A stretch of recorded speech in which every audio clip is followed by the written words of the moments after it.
Bonsoir à tous et bienvenue dans ce point de l'actualité. C'est l'offre de crédit au secteur privé qui s'accroît. Un nouvel établissement financier inauguré, une opportunité pour les entreprises ivoiriennes toujours confrontées aux difficultés de mobilisation de financement.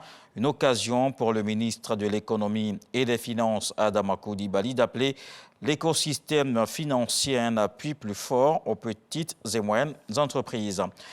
L'UMOA ouvre des réflexions sur l'autoroute Yamoussoukro-Ouagadougou, une rencontre organisée sur ce programme régional. Le comité technique mixte va analyser les défis liés à la réalisation de ce projet d'intégration. Le reportage de Kader Sogodougou. L'autoroute Yamoussoukro-Ouagadougou, 1300 km, plus de 2500 milliards de francs CFA.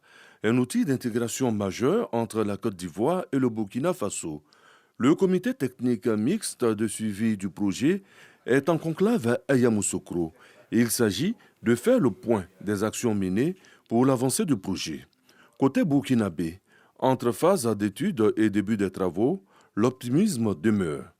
À notre niveau, nous sommes au stade où nous avons fini totalement les études techniques, c'est validé, aussi bien pour le tronçon Ouagadougou Bobo-Dioulasso que pour le tronçon Bobo-Dioulasso frontière de la Côte d'Ivoire. Nous sommes en train de faire les recherches de financement pour financer les travaux.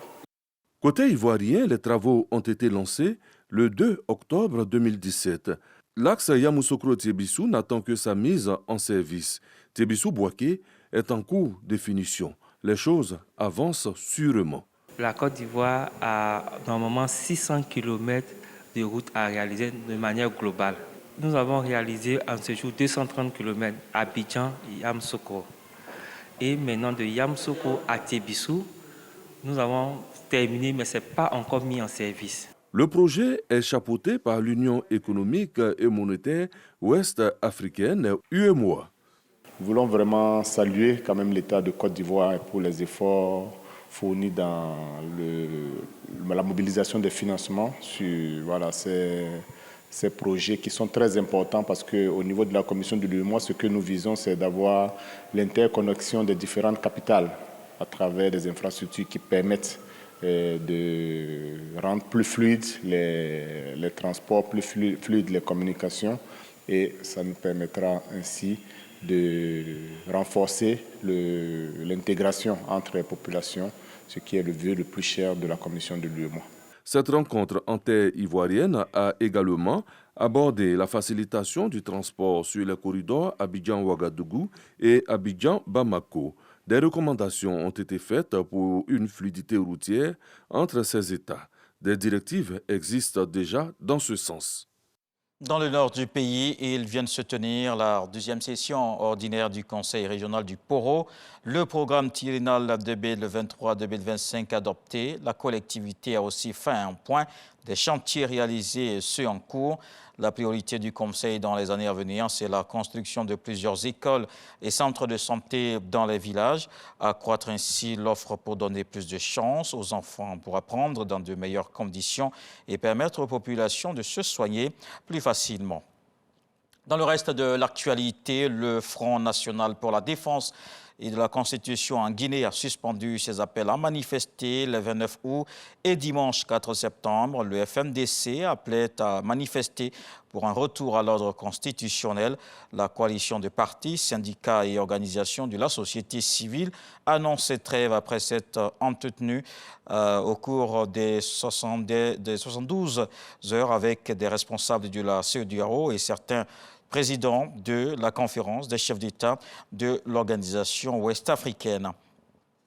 Les présidents algériens et français ont scellé ce samedi la réconciliation entre leurs deux pays. Abdelmadjid Tebboune et Emmanuel Macron ont signé une déclaration qui, je cite, renouvelle leur engagement à inscrire les relations dans une dynamique de progression irréversible. Abdelmadjid Tebboune a mentionné la réunion de très haut niveau et l'a rassemblée à Alger hier vendredi. Les présidents et les services de sécurité des deux côtés, y compris l'armée, pour la première fois depuis l'indépendance de l'Algérie en 1962. Paris et Alger vont instaurer un haut conseil de coopération au niveau des chefs d'État. et il existe un risque de pulvérisation des substances radioactives à la centrale nucléaire ukrainienne de Zaporizhzhia.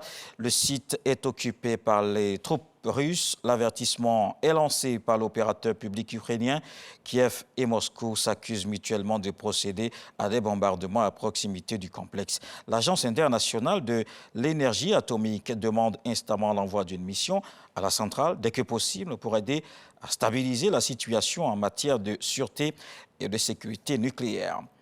Et puis dans l'édition de 20h, retenez qu'on parlera de la valorisation du patrimoine en pays d'Ida Gaudier, Néo, Haïzi et Avika. Notre invité ce soir, c'est le commissaire général du Jaka Festival, Alexandre Draman. La 12e édition, c'était du 16 au 21 août dernier.